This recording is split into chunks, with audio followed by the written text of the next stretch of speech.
পুনৰ চৰ্চাত ছাতি বিধান বৰুৱাৰ মানসিক আৰু শাৰীৰিক নিৰ্যাতনত চৰম পন্থা গ্ৰহণ কৰিছিল পাণ্ডুৰ এজন যুৱকে 2023 চনৰ 1 মাৰ্চত সংঘটিত হোৱা ঘটনাটোৰ বাবে জগৰীয়া কৰা হৈছিল ছাতি বিধান বৰুৱাক মনসুৰ আলম নামৰ যুৱকজনৰ মৃত্যুৰ বাবে ছাতি বিধান বৰুৱাক জগৰীয়া কৰি অভিযোগ দাখিল কৰিছিল পৰিয়ালে ইয়াৰ বিপৰীতে যুৱকজনৰ পৰিয়ালে বিধান বৰুৱাৰ বাসগৃহ লণ্ডভণ্ড কৰাৰ লগতে হাৰাশাস্তি কৰাৰ প্ৰতি অভিযোগ দিছিল বিধান বৰুৱাই ছাতি বিধান বৰুৱাই আৰক্ষীৰ ওচৰত দাখিল কৰিছিল লিখিত অভিযোগ বিধান বৰুৱাৰ অভিযোগৰ ভিত্তিতে সিজেএম আদালতে 23 জন লোকৰ বিৰুদ্ধে জাৰি কৰে সমন আজি ইয়াৰে 21 জন লোক হাজিৰ কৰা হয় আদালতত উপস্থিত নোহোৱা দুজন লোকৰ বিৰুদ্ধে গ্ৰেপ্তাৰী পৰোৱানা জাৰি কৰিছে আদালতে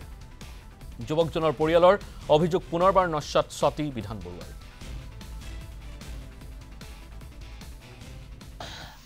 আপোনালোকে সবে গম পায় যে যিজন মৃত ব্যক্তি যিজন যাৰ ওপৰত ৰেপ কেছ আছিলে আৰু ৰেপ কেছটো কোনো ধৰণৰ ভুৱা কেছ নাছিলে কাৰণ তাৰ তাতে ডিএনএ মেচ হৈছিল তো কোনো ধৰণৰ এলিগেশ্যন তাৰ ওপৰতে ভুৱা জাপি দিয়া হোৱা নাছিল আৰু হেতুৰ ওপৰতে ভিত্তি কৰি কিছুমান যেতিয়া লৰাজন এৰেষ্ট হোৱাৰ পিছতে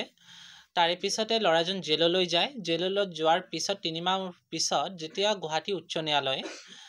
যেতিয়া তাক বেল দিয়ে কিছুমান বেলৰ কন্ডিশন থাকে যে সেই কন্ডিশনছ বিলাক উলংঘন কৰিলে মোৰ সেই সম্পূৰ্ণ অধিকাৰ থাকিব যাতে মই কেনসেলেশনৰ কাৰণে মই প্ৰেয়াৰ জনাব পাৰো আকৌ কোৰ্টলৈ আৰু বেলটো পোৱাৰ পিছত হিয়তৰ ঘৰৰ পৰিয়াল মানুহে আৰু মৃত লৰাজনে যিবিলাক কন্ডিশন বেলৰ কন্ডিশন বিলাক কন্টিনিউয়াছলি ভায়োলেট কৰিছিলে সেই তাৰ পৰিপ্ৰেক্ষিতত মই সৰ্বোচ্চ ন্যায়ালয়ত তাক চ্যালেঞ্জ জনাইছিলো আৰু সেই নোটিছটো পোৱাৰ পিছতে যোৱা বছৰ 1 মাৰ্চে সেই ৰেপ একিউজ জনে সুসাইড কমিট কৰে আৰু সুসাইড কমিট কৰাৰ পিছতে এটা ৰাতিৰ ভিতৰতে 50-60 পৰা আৰম্ভ কৰি 1-150 মান মানুহ তাম্বুলপুৰ ৰঙিয়াৰ পৰা কিছুমান আহি পেলে যি আমাৰ পাণ্ডুৰ পৰিৱেশটো নষ্ট কৰাৰ চেষ্টা কৰিছিলে আনকি মোৰ ঘৰৰ পৰিয়াল বৰ্গক ওপৰত অত্যাচাৰ চলাইছিলে আৰু হিয়তক উলংঘ কৰি পেলে যেনেকে মাধ্যৰ কৰা হৈছিলে আৰু তাৰে ওপৰতে যেনেকে মোৰ চেম্বাৰ জ্বলাই দিয়া হৈছিলে বা বিভিন্ন ধৰণৰ যিবিলাক মোৰ ক্লায়েন্টৰ কেছ বিলাক আছিল সেই কেছ বিলাকৰ ফাইল বিলাক জ্বলাই দিয়া হৈছিলে মোৰ এডুকেশনাল ডকুমেন্ট বিলাক জ্বলাই দিয়া হৈছিলে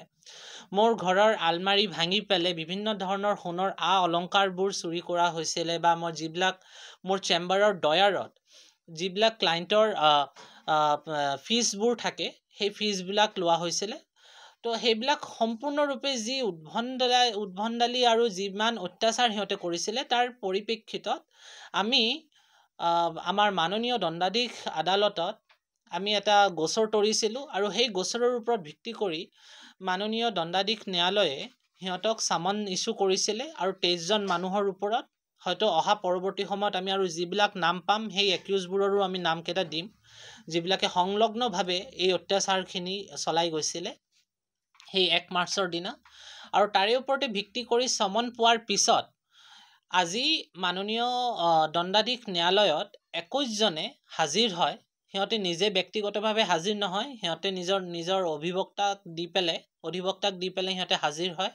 তাৰে ওপৰত দুজন আসামীয়ে এতিয়ালৈকে হাজিৰ হোৱা নাই আৰু হিয়তৰ বিৰুদ্ধে মাননীয় দণ্ডাধীশ ন্যায়ালয়ে ওয়াৰেন্ট জাৰি কৰিছে